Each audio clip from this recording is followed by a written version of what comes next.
Om Gajananam Bhutganadisevitam Kapith Jambufalsar Bhakshanam Umasutam Shokvinashikaranam Namami Vigneshwar Pad Pankajam Gurur Brahma Gurur Vishnu Gurur Devo Maheshwara गुरुर साक्षात् परम ब्रह्मा तस्मै श्री गुरुवे नमः। ओम सहनाववतु सहनौ भुनक्तु सवीर्यं करवावहै तेजस्विनावधीतमस्तु मा विद्विषावहै। ओम शांति शांति Shanti.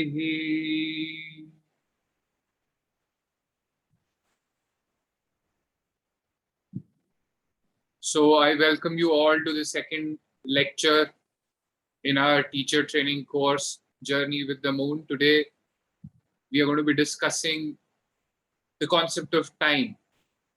In the last lecture, we had discussed what is Jyotish, and going further, today we are going to be discussing what is time.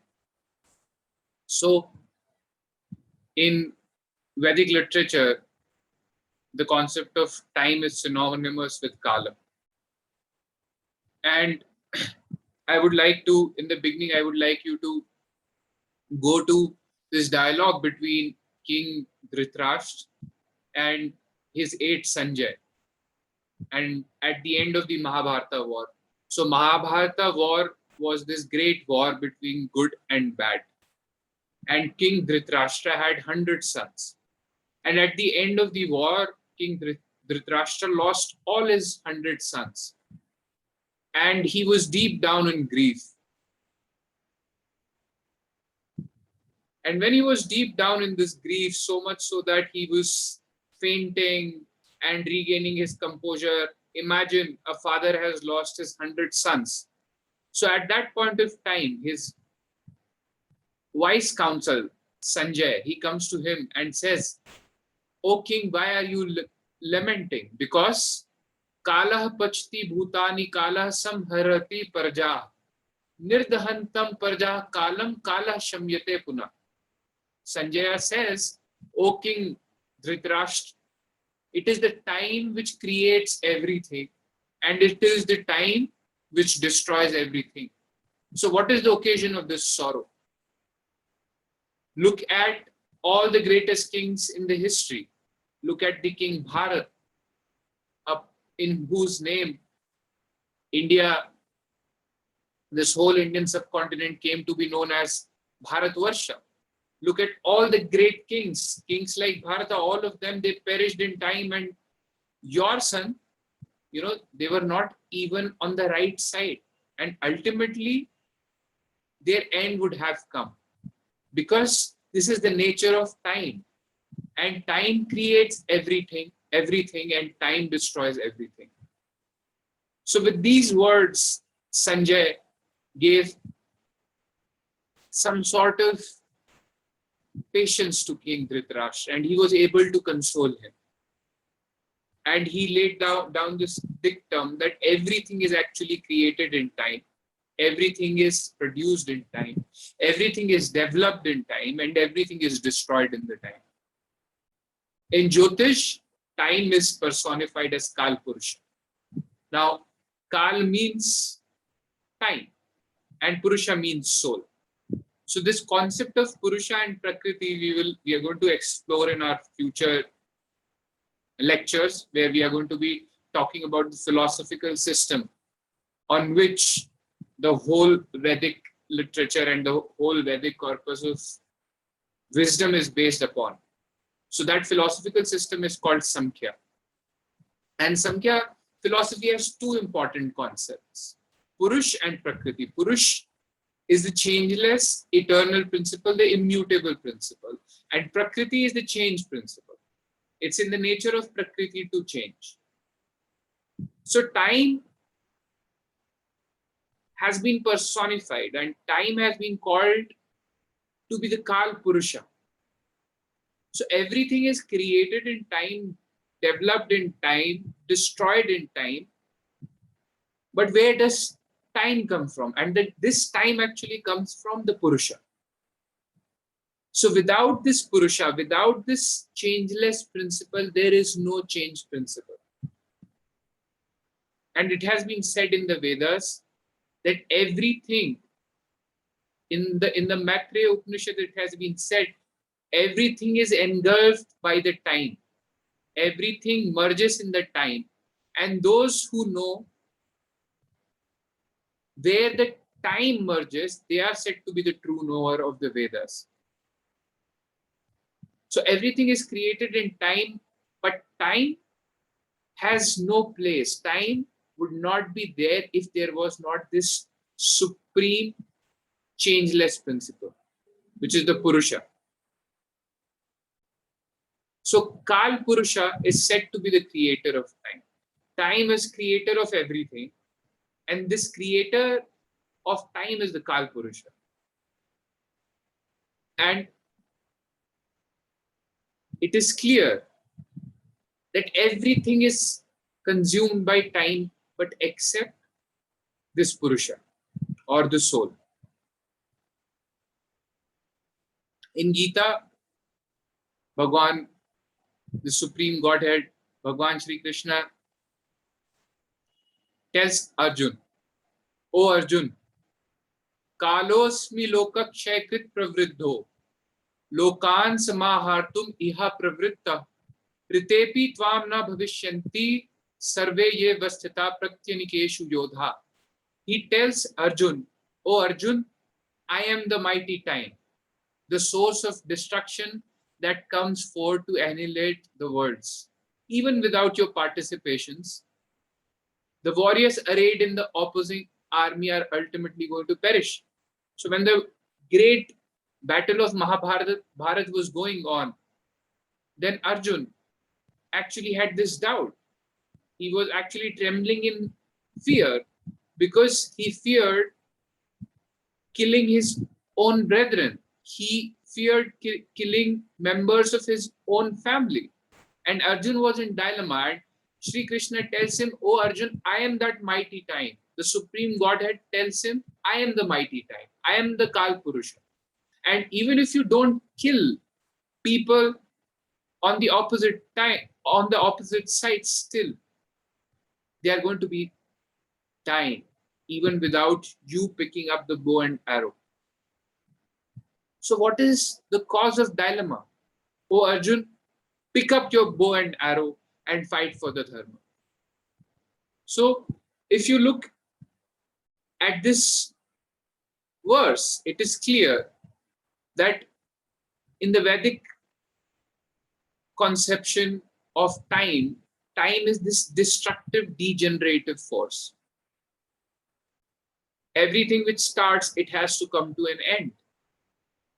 And in this sense, time is a destructive force. He again says in another verse, the verse number 30 from chapter 10, he tells Arjun, Prahladash chashmi daityanam kalah kalyatam aham mriganam cha mrigendra ham vainateya cha pakshinam. He says, of all the subduers, of all the greatest things which control the universe, and no one can win over that, I am that time. No one can win over the time. The person who's born in this material world, all those people have to perish. Whatever wealth we gather in this lifetime, whatever property we make, whatever relations we make, ultimately in the end, all of these things are going to perish. This is what Krishna tells Arjuna. So no one can win against this time. There has not been any single person in the history who was able to conquer this time. So of the greatest subduers, the Supreme Godhead says, I am the time. Now this Kaal means time, and it also, there is another meaning of Kaal, something which is black of a dark color. In Yajurveda, it has been said that the earth revolves around the sun, and based on that revolution, we can measure time. Similarly, the other Atharvaved mantra makes mention of the Kaal Chakra. Now, Kaal means time, Chakra means cycle. So here is another concept of time which is put forth by the Vedas, that Kaal is effectively cyclical in nature. Time is cyclical in nature. It's not linear. And our experience of time is also because of the cycles of nature. We cannot feel time through our senses. We cannot touch time. We cannot smell time. We cannot hear time. And the only way in which we can measure time is through cycles, through this Kaal Chakra, through the cycles of nature. Because every day, when we have day and night, when the earth rotates on its axis, the earth rotates on its axis every 24 hours. So with the rotation of earth on its axis, we have the perception of time. So this experience of time only comes through the cycles of nature. And everything that we know as time is all about cycles, including our watch. If there were no cycles, we would not have been able to measure time. So this concept of time being cyclical, again, it has been expounded by Lord Krishna, the Supreme Godhead, in Srimad Bhagavad Gita, and he says, Jatasya hi dhruvo mrityur dhruvam janma mritasya cha tasmat apariharye rathena tvam shochitam arhasi. He says, Arjuna, death is certain for one who has been born, and rebirth is inevitable for the one who has died. Therefore, you should not lament over the inevitable. So again, Shri Krishna expounds the cyclical nature of time. So initially we understood time to be this destructive, degenerative force. This is another concept of time, that time is cyclical. Krishna says, the one who's born has to die, and the one who has died will definitely take a rebirth. This is how the cycle of time goes on. So Krishna is expounding on this essential attribute of time, that time is cyclical. Now the earth rotates around the sun. It's a day. The moon rotates around the earth. It's a month. And when the earth revolves around the sun in a definite cycle, it's a year. So you see how these cycles, beginning, middle, end, beginning again, middle, end. This is how the cycle of time is going on. You can also observe it in the nature. You see that a seed becomes a plant. Then the plant gives flowers. The flowers give fruits. From these fruits come seeds. And even when the plants die, these seeds are again sown into the ground. This is the play of nature, and new plants are born again. So as there is an astronomical cycle, similarly, there are internal cycles in each organism. Just like the cyclical nature of universe, our body also goes through definite cycles. So we understood two essential attributes of time. Time is destructive and degenerative, and time is cyclical. Now, how do we gather this knowledge of time? So here is an interesting thing. If you look at most of this civilization, apart from the Vedic civilization, their calculation of time is dependent on the birth or death of any person, or coronation of a king, or the military success of an emperor. But the Vedic knowledge of time is not dependent on any person or any event. It is purely astronomical. So in the last lecture, when we were talking about introduction to Jyotish, we understood that the Rig Veda actually gives you planetary positions which date back 95,000 years before Christ. So this is why the Vedic calculation of time, the Vedic timekeeping system is scientific, because it's astronomical. And here is an interesting concept, that the fundamental basis of Vedic astronomy is a simple expression. Breath is time. Breath is time. Now, what do I mean by it? So I want you to understand the conception of time given by Shiva to Parvati in one of the very revered scriptures of Sanatan Dharma, or the Vedic conception of time. Shiva tells Parvati, "Oh Parvati, listen, that there are 6 respirations which constitute the period of time, one pal." So when we breathe 6 times, and by breathing I mean inhalation as well as exhalation. So when we breathe 6 times, one pala is born. And 60 such palas actually constitute one ghati. And these 60 ghatis constitute one ahoratra, one day and one night. So 6 respiration constitute one pala, 60 such palas constitute one ghati, and 60 ghatis constitute one ahoratra.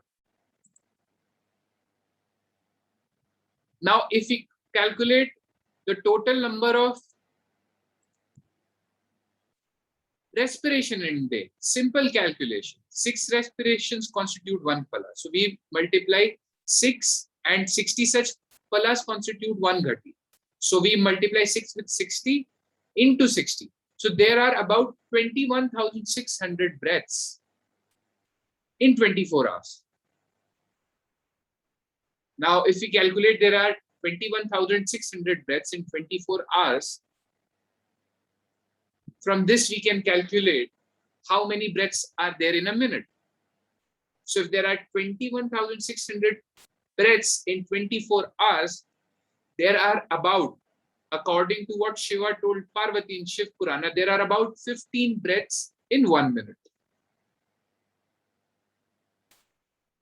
Now, the modern science also confirms that the average human respiratory rate is about 12 to 16 breaths per minute, which is in agreement with the respiratory rate given in Shiv Purana, 15 breaths.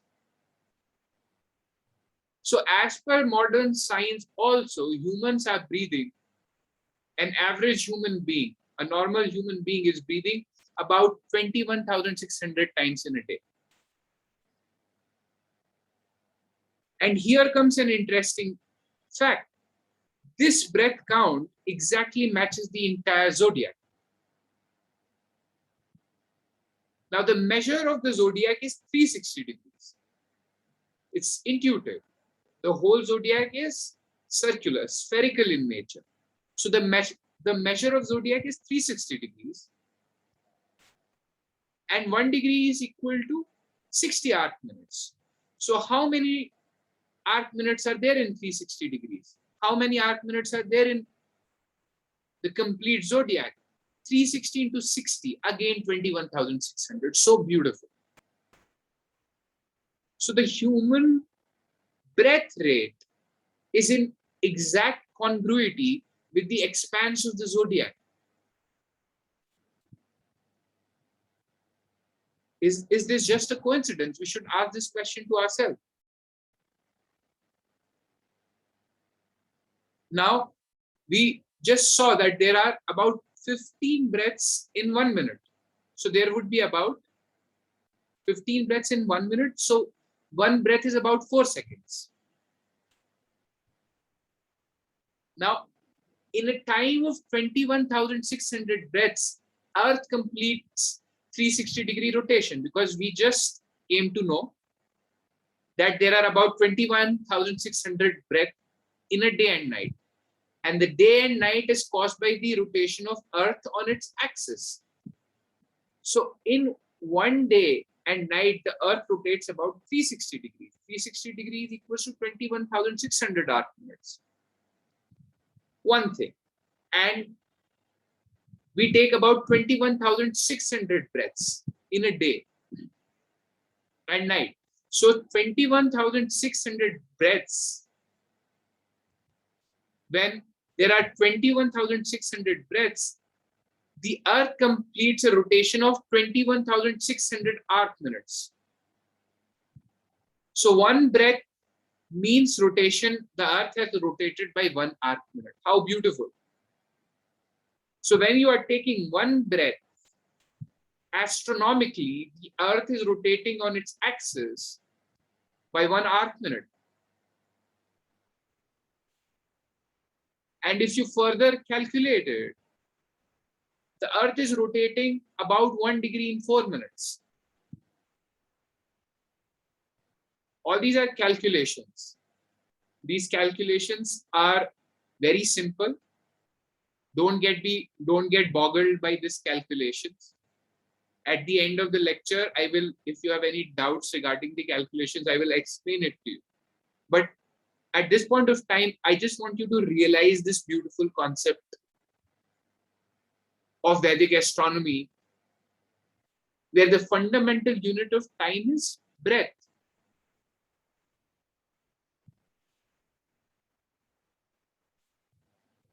So in one breath, the Earth is rotating 1 arc minute.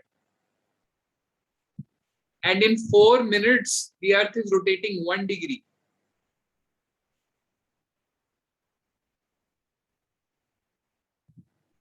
And 4 minutes have 60 breaths. 1 minute is 15 breaths. So 4 minutes has 60 breaths. So if you close your eyes, just sit and meditate and count 60 breaths, you will see that the Earth has rotated by 1 degree on its axis. You don't need even the watch. Because even fundamental to the watch, even fundamental to that system of timekeeping is one's own breath.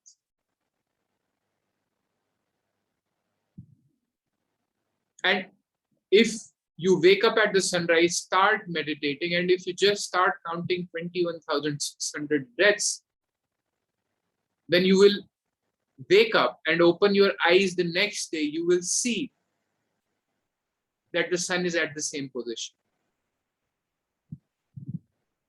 So as the time is external, similarly the time is internal.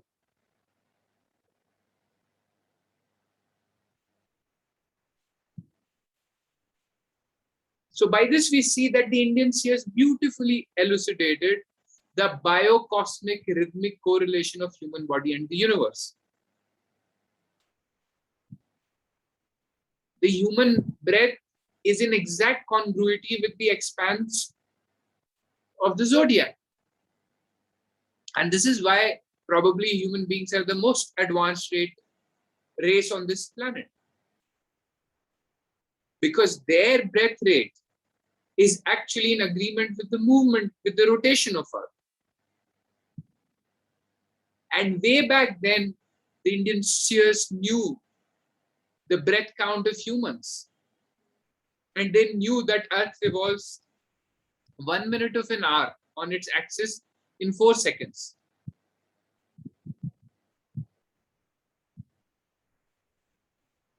And when this Earth rotates 360 degrees on its axis in 24 hours, Moon rotates on its axis by 13 degree 20 minutes. So when there is 21,600 breaths, the earth rotates. And within the time period of one rotation of earth, the moon travels around 13 degree 20 minutes. So much so that in about 27.4 to 28 days, moon rotates about 360 degree on its axis. And you would be surprised to know the average length of menstrual cycles in women is 28 days.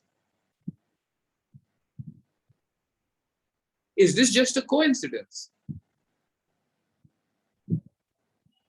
The female human body is exactly, its reproductive cycle is in exact agreement with the moon cycle.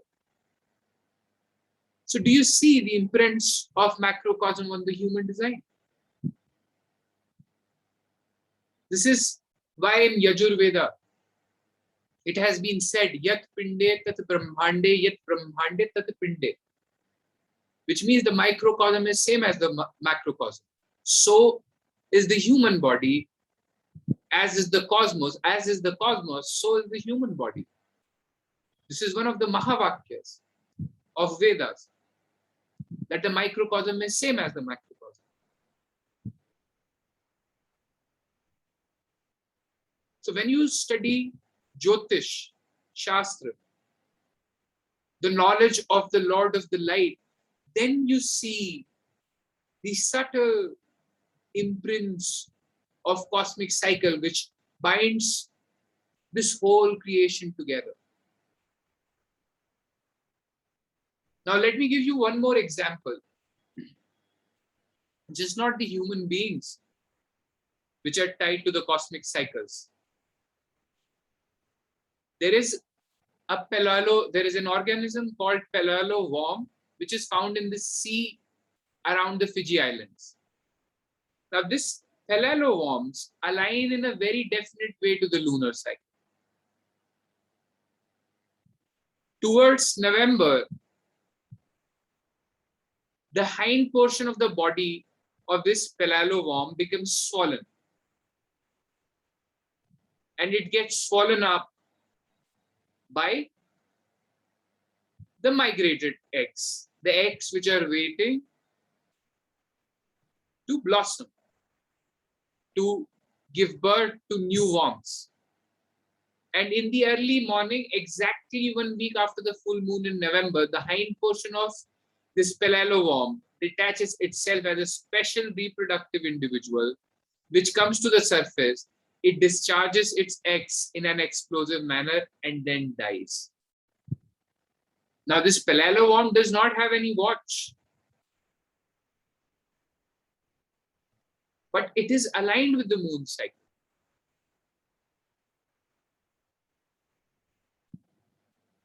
So, Jyotish or the Vedas just don't have just don't have that view of the world where just the human beings are at the center.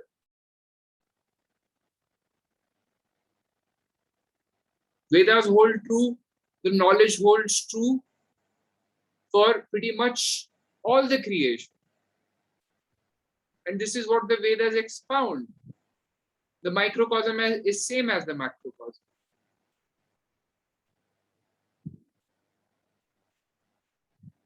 And in the same time, when moon completes one revolution across the sky, the earth revolves around 30 degrees around the sun. So the apparent motion, because we are observing from the earth, so the apparent motion of sun is about 30 degrees when the moon revolves 360 degrees around the earth, or 360 degrees around its axis. When the moon revolves 360 degrees on its axis, the sun rotates about 30 degrees. And by the time the earth travels a full circle, the earth completes one revolution around the sun, that is 360 degrees, the moon has already made 12 revolutions around the earth. And this is the basis of origin of 12 zodiac signs. Have you ever wondered why there are 12 zodiac signs?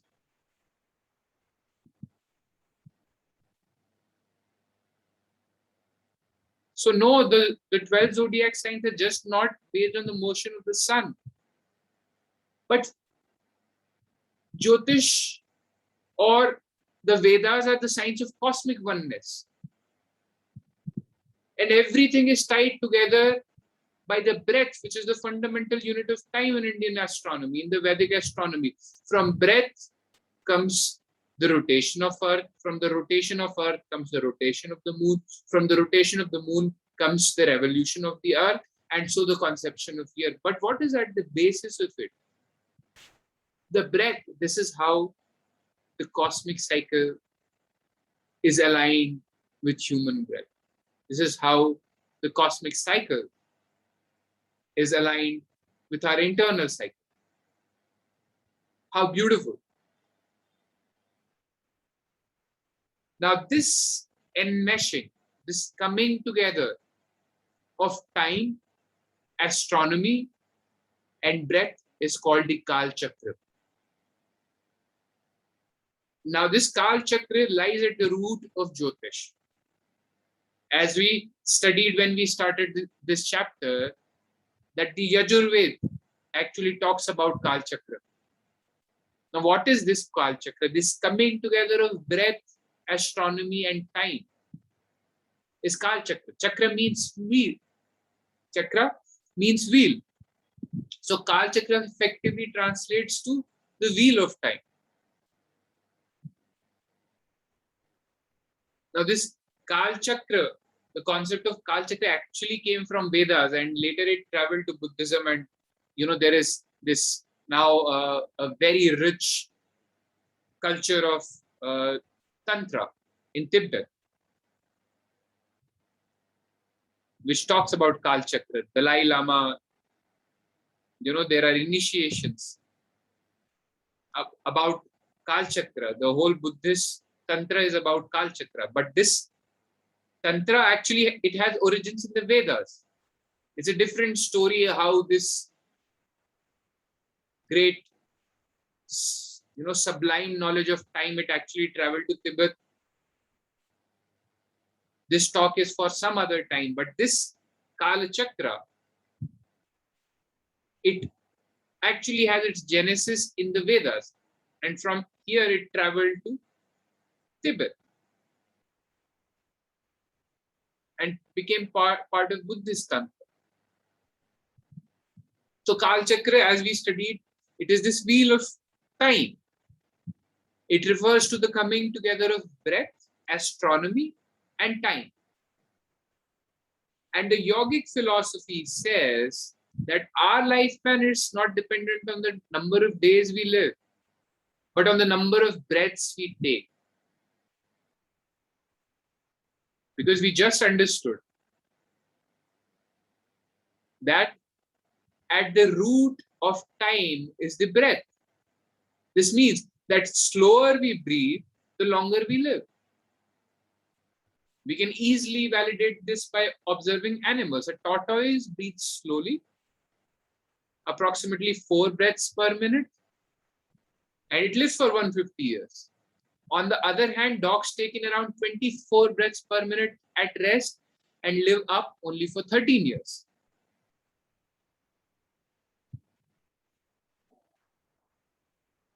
This is why the tortoise is a revered animal in Vedic culture. And not just in Vedic culture. If you go to China, they have a tortoise meditation technique. This is how the ancient culture recognized what is at the root of time. It is the breath. And this brings us to another important concept of time, according to Jyotish, according to Vedas. That Kaal Chakra is relative. Time is subjectively experienced in different ways by different living beings.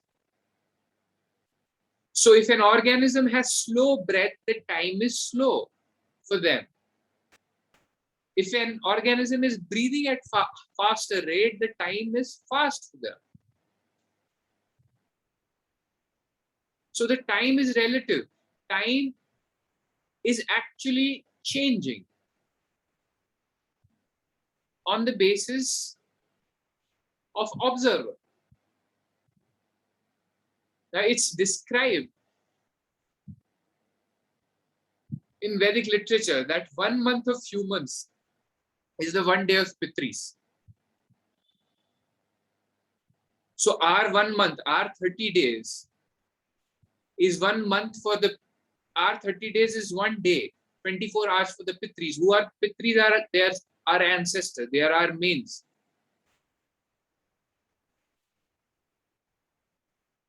So our 30 days is there actually 24 hours. So do you see the relativity of time?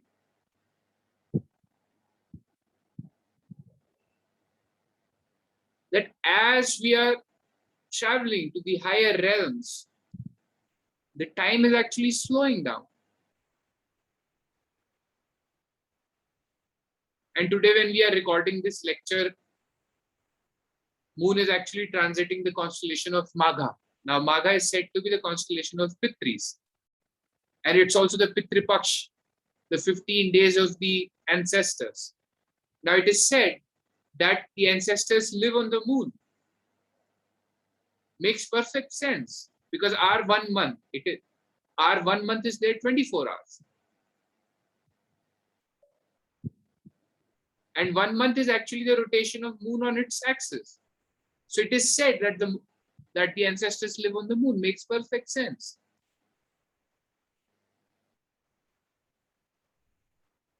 You see? And similarly, our 1 year is 1 day and night of the Devtas. So the downward, southward motion of the sun 6 months is the night of the Devtas, and the northward motion of the sun, when the sun moves up from the Tropic of Capricorn towards the Tropic of Cancer, those 6 months are their day. So the 24 hours of the Devtas or the demigods is an year for the humans. So you see how the time is relative. It's an important concept. Time is relative according to Vedas and Jyotish. Now, in terms of the years of the demigods, time period is broken into a period called Yugas. Now, these Yugas go in succession of increasing shortness. The first Yuga is 4,000 years of the demigods. The second Yuga is 3,000 years of the demigod. The third is 2,000 and the last is 1,000. And they are respectively called the Satyug, the Treta Yug, Dwapar Yug, and Kali Yug. Now, these years, if you see, are just like the years described by Hesiod in his progression of time. Hesiod also gave a conception of time where the ages actually decrease in shortness. So the Satyug is said to be the golden age. The Treta Yuga is said to be the silver age.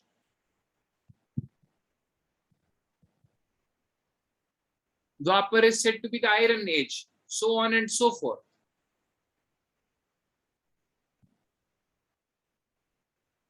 So now, if you see how everything is emanating from breath. From the breath, we came to human year. From the human year, we came to the day of the Devtas.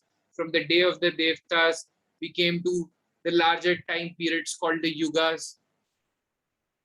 And every Yuga is actually preceded and succeeded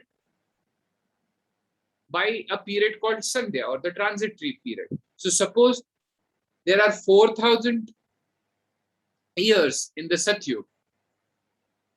So one tenth, so these transitory periods are 1/10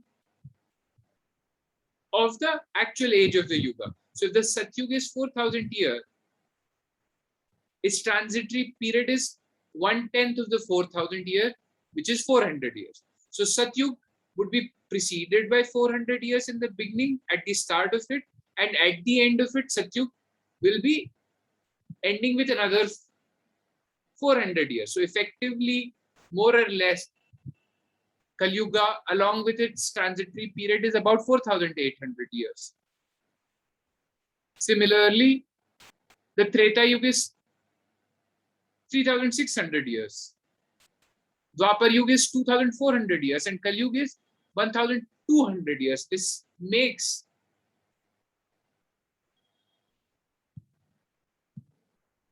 makes a total one cycle of yugas to be about 12,000 years of demigods. And all these yugas together are called the Maha Yoga. So there are 12,000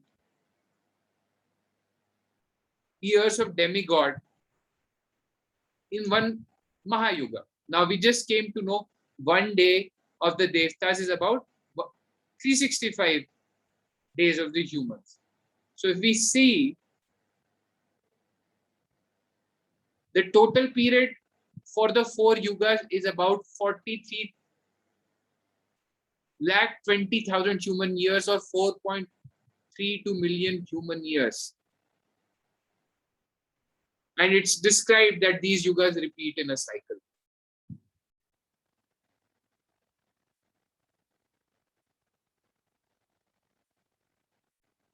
Now, the next division of time, which is beyond Yuga, is what is called as a Manus period, Manvantar. And in one Manus period, there are about 71 Mahayuga cycles. This lasts for about 306 million human years. And the lifespan period of most of the major Vedic demigods is described in the Srimad Bhagavat for one Manvantar. So every Manvantar has a different Indra, every Manvantar has a different god of wind, every Manvantar has a different god of fire, so on and so forth. So this is why they are called the demigods, even though they are at a higher realm, at a higher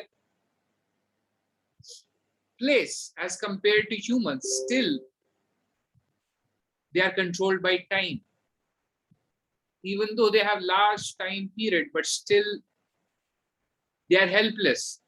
The demigods themselves are helpless in front of the time, because Krishna says that time is the greatest subduer of all.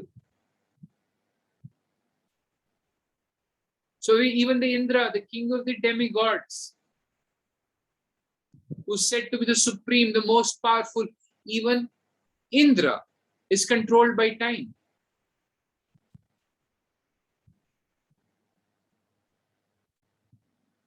And beyond this Manvantras, there are 14 such periods in what is called as one day of Brahma. So Brahma, according to Vedic thought, is the creator of this universe.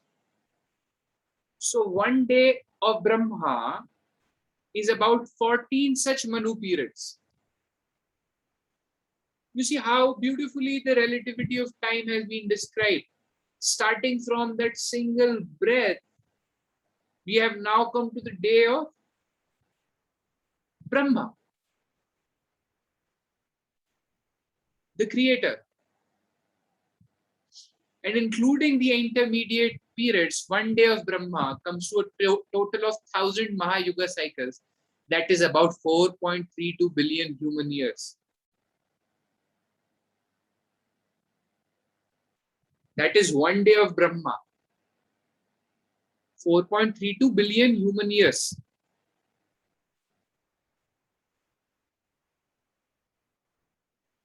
And this is what Krishna tells Arjuna in Srimad Bhagavad Gita.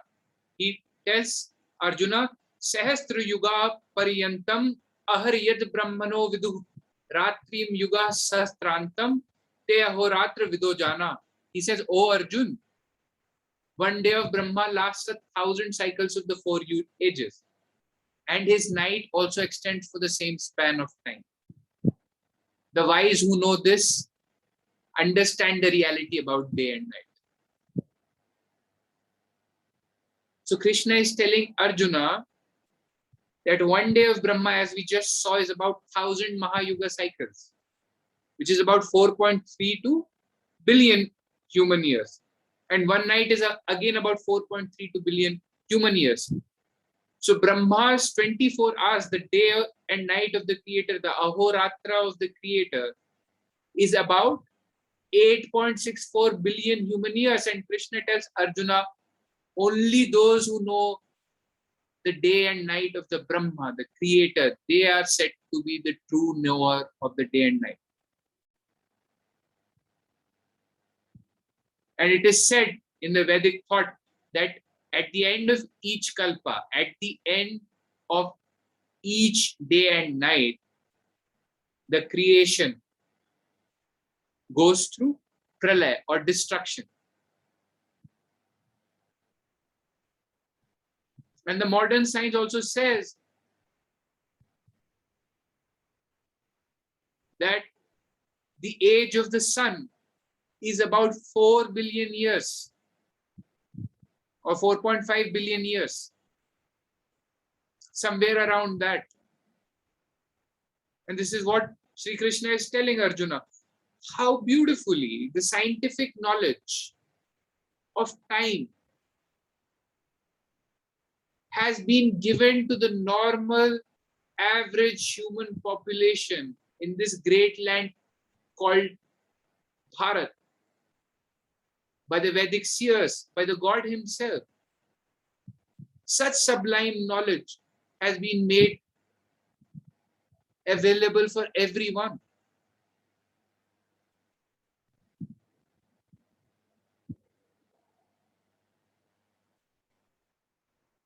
Now it has been described that Brahma lives for about 100 years, made of days and night of that length, which we just saw. According to scriptures, right now Lord Brahma is about 50 years old in terms of his time span. So that comes to about 155 trillion years. That is the age of the creator of this universe right now. Now, it is said that Lord Brahma lives for 100 years. And in fact, for Brahma, the passage of time goes at a different rate than it does for us. Don't get boggled by calculations, by mathematics. Mathematics is very simple. It's very intuitive. Once you take pen and paper, even if you would have had pen and paper with you, you could have easily noted down the calculation. Nonetheless, I would explain you all the calculations if you're interested. But the larger point which I'm trying to convey to you over here is the philosophy of time. And one of the essential attributes of the philosophy of time, the philosophy of Kaal, in Vedic conception of time, is that time is relative. So just one day and night, 24 hours of Brahma is about 8.64 billion human years. Now these calculations can be too much for you. So let's understand this relativity of time by a simple story. Once upon a time, there was this king called Kakudmi. Now, Kakudmi had a daughter called Revati. When Revati became fit for marriage, his father got confused as to who would be the ideal bridegroom for his daughter. And he thought, who could tell him better than the creator of this whole universe, Brahma himself? And Kakudmi set on this journey to Brahmaloka, to the abode of the creator of the universe. When Kakudmi reached there, he saw that Brahma was engaged in some ceremony, and he had to wait. When Brahma came from that ceremony, some time had already elapsed in the Brahmaloka. And after the ceremony got over, he bowed down in front of Brahma, he bowed down in front of Creator and posed his query. He said, "Oh Creator, please help me out in finding the suitable bridegroom for my daughter." Hearing his concern, Brahma replied with laughing, and he said, "O King Kakudmi, the candidates whom you are considering as probable groom for your daughter are no more in earth, not even their son and grandson. Even the name of their descendants too is a matter of past now. The time which you have spent in the Brahmaloka, in the meanwhile, 27 Chatur Yuga, about 1.16 billion human years have already passed." So Kakudmi had a list of suitable bridegrooms for his daughter. But Brahma laughed at that. He said, now you have come to this abode of mine. Time moves at a different rate over here. It's much more slower than what is there at your earth. And he says, "King, now rush, because Kali Yuga is approaching. The most deadliest of the ages is approaching. So before the Kali Yuga comes, go and get your daughter married to Balram, who's said to be the part incarnation of Lord Vishnu." He says, the Lord is himself over there. Go and get your daughter married to one of the avatars of the Lord, who's Balram.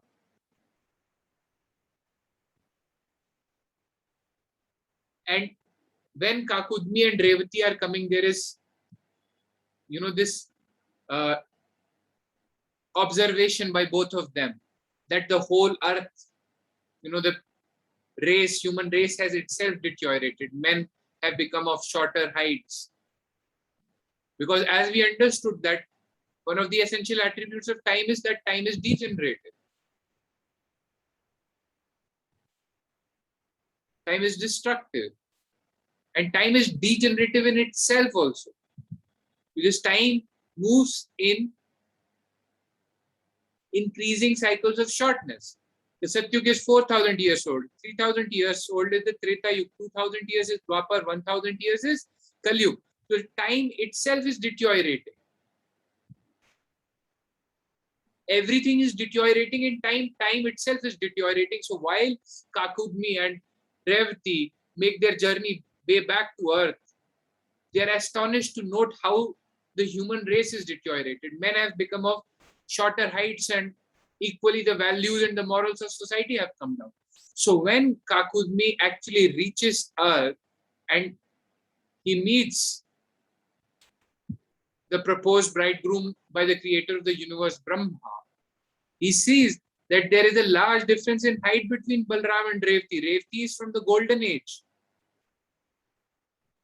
Balram is from the bronze age. So Revati is much, much taller than Balram. So Balram actually uses his axe, and brings down Revati to his own level. Now again, there is this symbolism. Why he uses axe? Because axe is corresponding with the zodiac sign of Taurus. We will study about all these symbolisms in our later classes. But accordingly, Revati was married to Balram, an incarnation of Adishesh, the serpent of time. Now, it is said that Balram ended his earthly, this serpent of time, he ended his earthly incarnation by meditating next to the sea. And it is at his funeral ceremony, Revati also ascended onto the funeral pyre and was immolated with him. Now, in this mythology, there is a greater astronomical truth. So, Revati is the last constellation, the 27th constellations. And by electional astrology, there is a slight difference of constellation between electional astrology and the normal natal astrology. So anyway, in both the systems, Revati is like the last constellation. And just before Revati is the Uttara Bhatrapat constellation, whose deity is Ahirbudan, again the serpent of the sea, who's again said to be a form of Adishesh. So Revati actually was immolated according to the mythology with Adishesh, and in the sky also she is positioned next to Adishesha's constellation, which is Uttara Bhadrapada. So Uttara Bhadrapada are respectively 26th and 27th constellation, or 27th or 28th constellation. So you see how these stories have so many layers, so many hidden layers. They are pregnant with wisdom.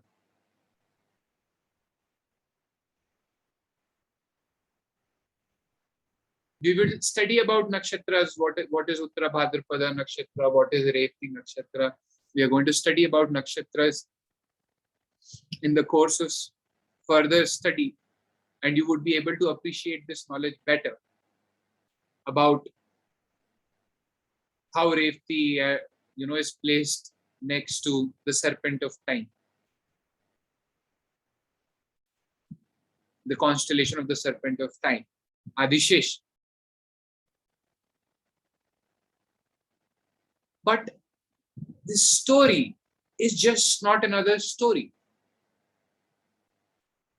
It contains within itself great scientific meanings. So much so that the International Astronomical Union actually named a crater on the surface of Pluto's largest moon, Charon, to be Revati. And this nodal organization for naming planetary bodies, International Astronomical Union, says Revati of Mahabharata is widely regarded as the first in history to include the concept of time travel and time dilation. So such great astronomical truths, such great scientific truths form the part of the Vedas. And now the modern human race is recognizing the sublime wisdom contained in these Vedas. This concept of time dilation is actually a difference in the elapsed time measured between two observers. So if one observer is on Earth, the other observer is on the moon, they would see time differently. And it's because, of difference of velocity with respect to each other, or by being differently situated in gravitational field. These modern scientific truths, which humans have just discovered about 2 centuries back, 3 centuries back, it has been there, part of the Vedic corpus of scriptures since 400, 600 BC, and who knows for how long.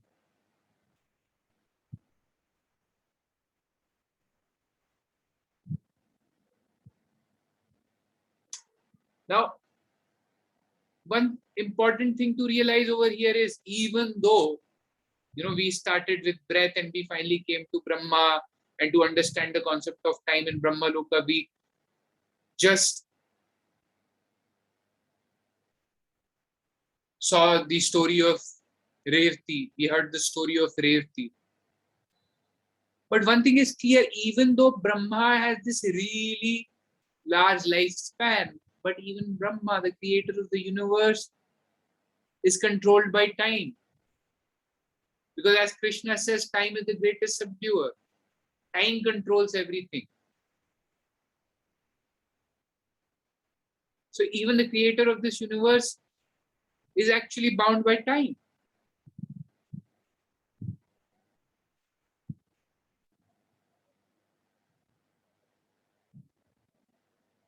But this whole concept of relativity, this whole concept of coming together of breath, astronomy, and time actually forms the tantric philosophy or the tantric tradition of Kaal Chakra.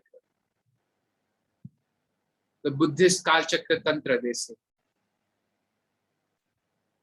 So the entire meaning of the subject matter of the Kaal Chakra Tantra is included within the three Kaal Chakra or wheels of time. The outer wheel of time, the inner wheel of time, and the other wheel of time. The outer wheel of time is a cosmological cycle, the astronomical cycle, and it is also called the precession of the external solar and lunar days. The inner wheel of time is the human body. The inner wheel of time is about movement of breath, as we studied. And there is an internal sun and moon breath. In the next chapter, we are going to study about the sun and moon breath in our body and how it is relevant. Ida and Pingla. And this is exactly related to the Vedic concept of Hatha Yoga. Hatha Yoga is what? Ha means sun, Ha means moon. So there is an outer cycle, astronomical cycle. There is a similar internal cycle. As there are outer sun and moon, there is an internal sun and moon.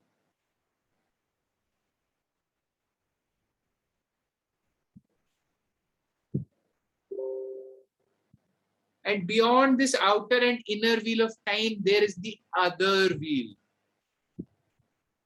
which includes the initiations and parts of rising beyond time, rising beyond cycles.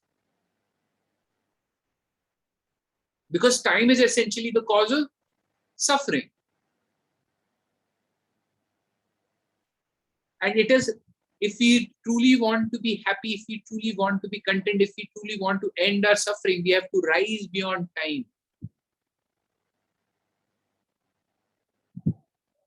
So this outer wheel actually represents rising beyond this outer and inner wheel. The outer and inner wheel are connected by this subtle breath, but it's still related to Prakriti. It's still the change principle. And if you have to come out of this cycle of suffering, you have to come out of the change principle. Because you are that eternal one. Tattvamasi. And this is what Krishna tells Arjuna in Bhagavad Gita. Antavant ime deha nitya shokta sharirana anashino prameyasya tasmadyudhyasva bharata. He says, O Arjuna, only the material body is perishable. The embodied soul within is indestructible, immeasurable, and eternal. Therefore, fight, O descendant of Bharat. So beyond this cycle of outer and inner wheel, beyond this material creation, the embodied soul within it is indestructible, immeasurable, and eternal. And this, realizing this,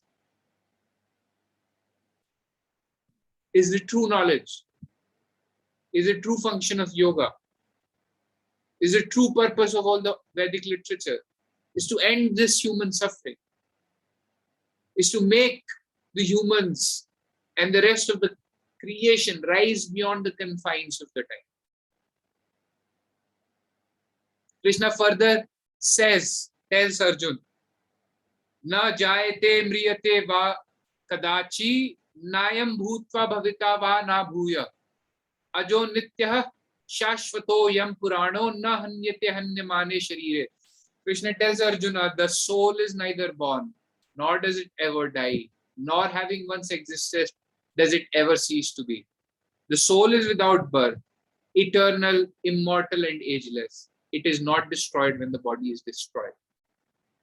So we started with the concept of Kal Purush. Everything is dissolved in time, but what is the Kal? What is the time dissolved in?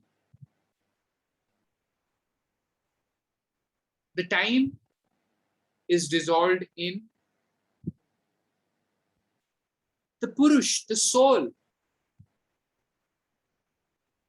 There is no existence of time without the Purush or the soul or the changeless principle.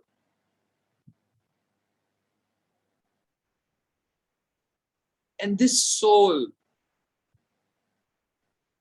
this essential truth, this essential changeless principle is to be realized. Yoga is all about knowing this changeless principle and realizing this changeless principle. And once you recognize this changeless principle, you become liberated. And this is the other wheel of the Kaal Chakra. So this is it for today. We have come to the end with our chapter on the concept of Kaal or the time. We started by knowing what is Kaal. Then we studied from where this Kaal comes from. Then we studied about the essential attributes of this time, of this Kaal or time, essential attributes of time. What are the essential attributes of time? Time is destructive. Time is degenerated. Time is cyclical. Time is relative. Then we saw the whole conception of time in the Vedic scriptures. And at the end of it, we learned the tantric philosophy or the tantric system of Kaal Chakra.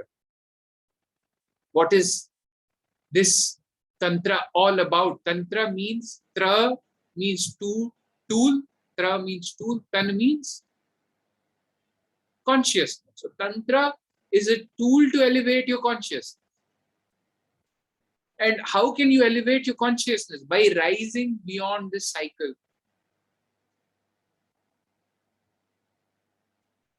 of death and rebirth, because this is the cause of suffering. So this is it for today with our chapter on the concept of time or Kaal. In the next chapter, we are going to study about breath as gross manifestation of prana, the vital energy. What is the solar breath and what is the lunar breath? How this breathing or the prana is actually related to the human brain. How different phases of moon is actually correlated to our breath. What is the esoteric symbolism of the swan? And what are the different planetary rulers of different prana? This is what we are going to study in the next chapter. So keep studying. Only when you have strong foundations, you would be able to follow the lectures in future.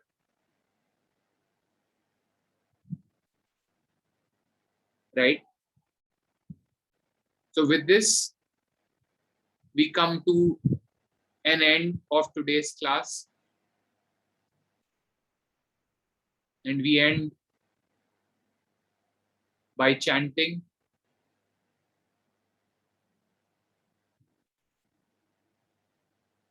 Om Purnamadaha Purnamidam Purnat Purnam Madhuchyate Purnasya Purnamadaya Purnameva Vishishyate. Om Shanti Shanti Shanti.